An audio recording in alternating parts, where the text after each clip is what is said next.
যত ফিরগিরি দেখান না কেরে, বউয়ের কাছে ফিরগিরি চলে না। এজুরে কন্টিক না বেটি।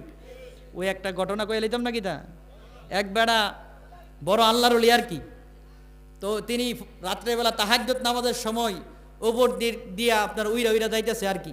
তো যাওয়ার পরে স্ত্রী বলতেছে, কি ফির হইলা, কি আল্লাহর ওলি হইছো? আজকে দেখছি রাত্রেবেলা দেখছি ফজরের সময়, ফজরের আগে উড়ার সময় দেখলাম এই দিক দিয়ে একজন লোক উপরের দিক দিয়া আকাশ দিয়ে উইরা যাইতেছে, সুবহানাল্লাহ কর না। আর তুমি কি ফির হইছো, তুমি কোনো কিছু করতে পারো না। আর এটা তো আমিই ছিলাম। কই বুঝছি লাগবে তো তোমার একটা ঠ্যাং এমনি বেহা করে গেছে।